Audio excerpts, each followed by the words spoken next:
Assalamualaikum warahmatullahi wabarakatuh. Perkenalkan, saya Elwa Fernizar.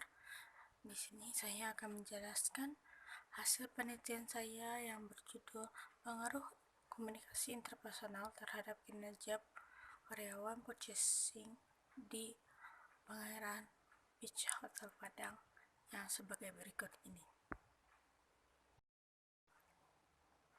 Hasil seminar penelitian judul pengaruh komunikasi interpersonal terhadap kinerja karyawan purchasing di Pangeran Beach Hotel Padang. Latar belakang. Dalam komunikasi karyawan yang bekerja di hotel sangat berpengaruh terhadap kinerja karyawan sehingga dapat menghemat waktu dan mengurangi kesalahan dalam kerja.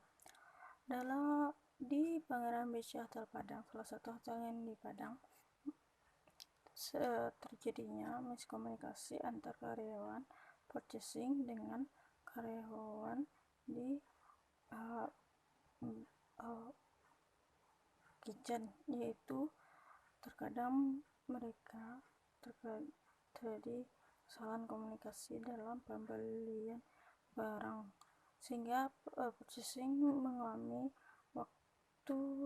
memerlukan waktu lebih lama untuk membeli barang-barang yang dibutuhkan oleh kitchen karena barang yang dibeli oleh purchasing terkadang salah dan tidak sesuai dengan keinginan kitchen tersebut sehingga kinerja purchasing atau kerja purchasing memerlukan waktu yang lama. Rumus masalah yaitu pertama, bagaimana perkembangan komunikasi interpersonal saat ini di Pangeran Beach Hotel Padang. Kedua, bagaimana kinerja karyawan purchasing saat ini di Pangeran Beach Hotel Padang. Ketiga, bagaimana pengaruh komunikasi interpersonal terhadap kinerja karyawan purchasing di Pangeran Beach Hotel Padang.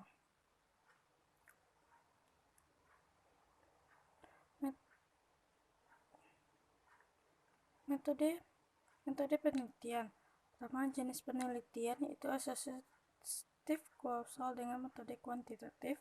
Lokasinya itu Pangeran Beach Hotel Padang beralamat di Jalan Dr. Juanda nomor 79 dan waktu penelitiannya pada bulan April 2020. Variabel penelitian yaitu variabel bebas atau independen komunikasi interpersonal. Yang B, variabel terikat atau dependen kerja karyawan. Definisi operasional. 1. Komunikasi interpersonal adalah proses di mana penyampaian pesan yang efektif berisi informasi yang disampaikan oleh pengirim sehingga dapat dipahami penerima. 4. Indikator untuk mengukur komunikasi interpersonal yaitu keterbukaan, kepercayaan, kepositifan, dan keempat, konflik dalam hubungan interpersonal. 2. Kinerja karyawan. Kinerja karyawan adalah hasil yang dicapai oleh seseorang dalam melaksanakan tugasnya sesuai dengan tanggung jawab yang diberikan kepadanya telah dibatasi waktu dan tujuan yang dicapai hasil dicapai. 2. Indikator untuk mengukur kinerja yaitu kualitas kerja dan kuantitas output. Jenis dan teknik pengumpulan data. Jenis pengumpulan data primer dan data sekunder. Teknik pengumpulan data yaitu kuesioner dengan pembagian Google Form kepada sampel. Instrumen penelitian. Kuesioner atau angket yang disusun menurut skala Likert dengan menyusun dalam bentuk kalimat yang bersifat positif yang berhubungan dengan kedua variabel penelitian. Lalu uji coba instrumen, uji validitas, dan 2. Uji reliabilitas. Teknik analisis data yaitu pertama, mentabulasi data yang diukur menggunakan data konsentrasi yaitu frekuensi nilai maksimum, nilai minimum, standar deviasi, representasi, modus, demikian. Kedua, menentukan kategori hasil data yang diklasifikasikan skor ke dalam 5 kategori untuk melihat tingkat pencapaian responden. Lalu uji pressure analysis ada 3, uji normalitas, uji homogen, 3. Uji linearitas. Lalu uji hipotesis, uji regresi linear sederhana. Lalu kedua, koefisien determinan. Hasil penelitian dan pembahasan. Pertama, karakteristik responden berdasarkan jenis kelamin. Terlihat pada tabel yaitu frekuensi atau orangnya lebih dominan pada laki yaitu 20 orang dengan presentasi 50,6,67, sedangkan perempuan 13 orang dengan presentasi 43,33. Dalam jumlah total keseluruhan respondennya adalah 33 orang. Hasil penelitian dan pembahasan. Pertama, analisis deskriptif variabel penelitian komunikasi interpersonal X dengan kinerja Y. Pertama, nilai minimum komunikasi interpersonal adalah 26,6, lalu nilai maksimumnya 40, mediannya 33,52, mediannya 34, modenya 32, dan standar deviasinya 2,841, dan variansinya 8,070, dan ranknya 14. Sedangkan pada kinerja nilai minimumnya 7 dan nilai maksimumnya 20, mediannya 15,82, mediannya 16, varian standar deviasinya 2,227, ranknya 13, variansinya 5,153. Lalu deskripsi variabel komunikasi interpersonal. Pertama adalah nilai minimum di komunikasi interpersonal yaitu 26, sedangkan maksimumnya 40, mediannya 33,57, mediannya 34, modenya 32, dan standar deviasinya 2,841, diferensinya 89. Lalu distribusi frekuensi variabel terlihat dari frekuensinya. Jumlah paling terbanyak adalah setuju dengan skor 26 sampai 38 dengan frekuensi atau orangnya 17 dan presentasinya 51,51%. Lalu indikator keterbukaan dari variabel komunikasi interpersonal yaitu nilai minimumnya 3, 7, nilai maksimumnya 10, mediannya 9,9, mediannya 9, modenya 9, standar deviasinya 0,843, variansinya 0,7710. Lalu pada distribusi frekuensi indikator terbukaannya terlihat paling banyak yaitu pada setuju dengan frekuensi 14 orang dan skor 6,65 sampai 10 dan presentasi 40%. Lalu indikator kepercayaan yaitu nilai minimumnya 6, maksimumnya 10, mediannya 8,64, lalu mediannya 9, modenya 8, standar deviasinya 1,0055, variansinya 1,114, dan ranknya 4.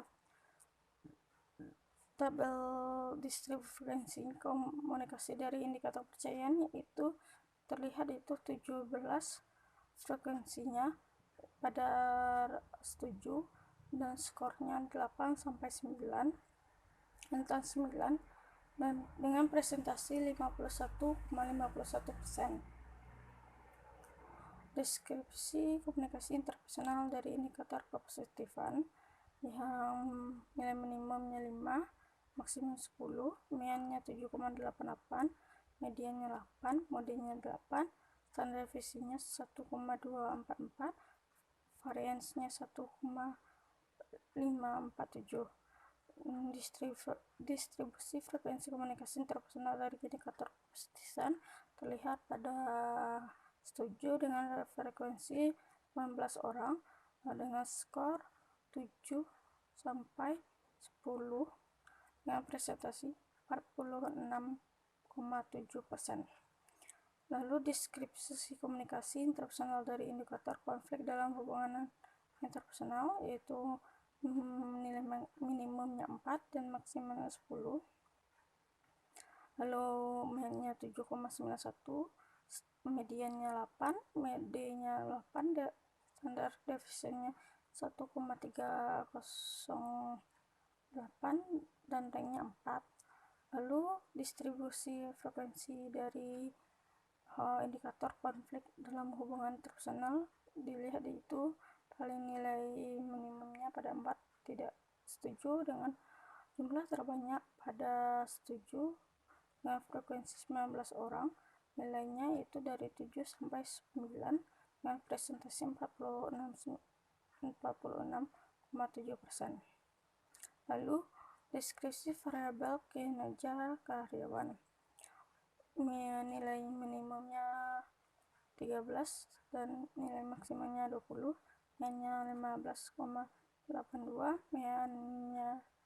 mediannya 16, modenya 16, standar deviasinya 2,270. Lalu distribusi frekuensi kerjanya atau Y-nya yaitu terletak pada setuju dengan frekuensi 20 orang, skor 14 sampai 19, presentasi 60,60%. Lalu distribusi kinerja karyawan di indikator kualitas kerja, nilai minimumnya 3, maksimalnya 10, MAN-nya 7,61, mediannya 88, modenya 8, standar deviasinya 1,391, variansinya 1934. Lalu pada distribusi frekuensi indikator kualitas kerja, frekuensi yang terbanyak adalah setuju dengan frekuensi 20 orang dengan skor 7 sampai 10, presentasi 60,61.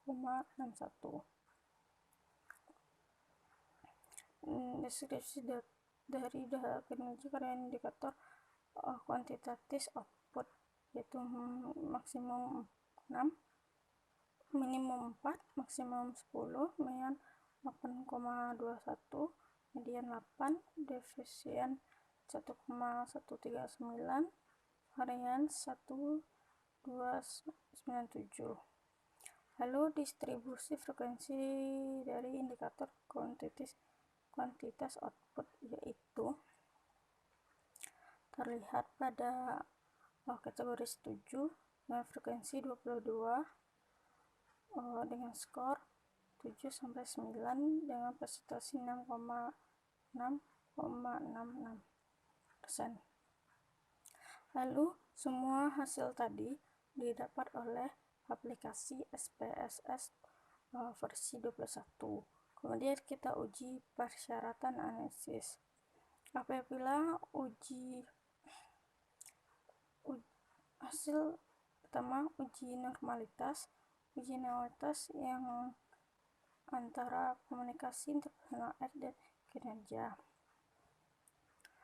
Apabila nilai sigma di atas 0,5 maka dapat dikatakan dua data tersebut distribusi normal. Dapat dilihat dari sigmanya X itu 0,795 lebih besar daripada 0,05 dan kinerja karyawan Y 0,008 lebih besar daripada 0,05,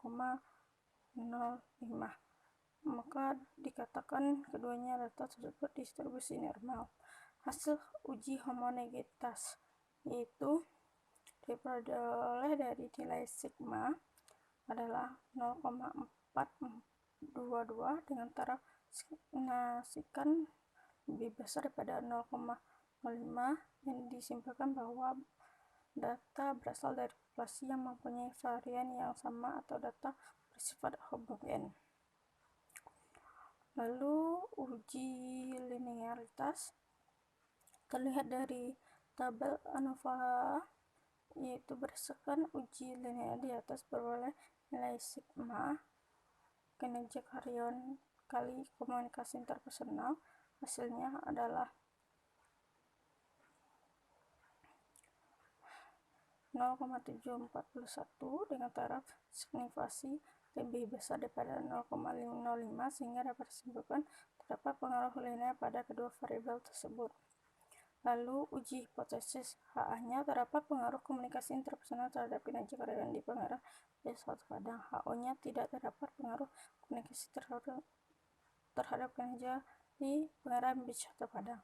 Kita lihat pada pertama uji regresi linear sederhana yang signya adalah 0,001 dan pada determinannya yaitu total konstannya, yaitu di sigmanya adalah 0,01 dan frekuensi pada uji linearsnya tadi adalah frekuensinya 12,83 dengan signya 0,001 lebih kecil daripada 0,005 dan diperoleh nilai T 3,58 dengan taraf sig 0,001 lebih kecil dari 0,05, yang artinya variabel A dapat menjelaskan variabel Y secara signifikan. Jadi variabel komunikasi interpersonal mempengaruhi variabel kinerja, maka HA diterima sedangkan HO ditolak. Pembahasan komunikasi interpersonal berdasarkan analisis penelitian tentang variabel komunikasi interpersonal X. Dari 33 responden dapat dikelompokkan sebagai berikut. 11 orang 33% menunjukkan kategori sangat setuju, 17 orang 51% menunjukkan kategori baik, 33 orang 9,0% menunjukkan kategori ragu-ragu, 2 orang 6,7% menunjukkan kategori tidak setuju, 0% menunjukkan kategori sangat tidak setuju. Berdasarkan perhitungan statistik variabel komunikasi interpersonal X pada klasifikasi skor, lebih besar daripada 26 sama lebih besar sampai 38 menunjukkan kategori baik dengan persentase 51,51%. Kinerja karyawan berdasarkan analisis penelitian tentang variabel kinerja karyawan Y. Dari 33 responden dapat dikelompokkan sebagai berikut. Sebanyak 6 orang 18,18% menunjukkan kategori sangat setuju, 20 orang 60,6% menunjukkan kategori setuju, dan 3 orang atau 9,09% menunjukkan kategori ragu-ragu, dan 3 orang 9,09% menunjukkan kategori tidak setuju. 1 orang atau 3,04% menunjukkan kategori sangat tidak setuju. Berdasarkan perhitungan statistik variabel kinerja karyawan Y berada pada klasifikasi skor besar sama 14-19 menunjukkan kategori setuju dengan persentase 60,6%. Pengaruh komunikasi interpersonal terhadap kinerja di pengarahan bis hotel. Berdasarkan hasil uji hipotesis yang digunakan untuk mengetahui derajat pengaruh antara komunikasi interpersonal terhadap kinerja di pengarahan bis hotel Padang, yang dilakukan menggunakan SPPS 21 versi 21 dalam penelitian koefisien determinan beroleh R-score yang 0,2293. Artinya pengaruh komunikasi interpersonal terhadap kinerja karyawan adalah sebesar 29,3%. Berdasarkan hasil penelitian tersebut dapat disimpulkan bahwa pengaruh komunikasi interpersonal terhadap kinerja karyawan beach hotel pada sangat erat dengan sigma 0,01 besar daripada 0,05, dan hipotesis yang diterima pada penelitian ini adalah HA dan HO-nya ditolak. Semakin baik komunikasi interpersonal di pengarahan beach hotel Padang, maka semakin baik pula kinerja karyawan di pengarahan beach hotel Padang. Sekian dan terima kasih. Itulah hasil dari penelitian saya. Kalau ada salah dan jalannya, telah diberikan sarannya dan masukannya. Akhir kata, Assalamualaikum warahmatullahi wabarakatuh.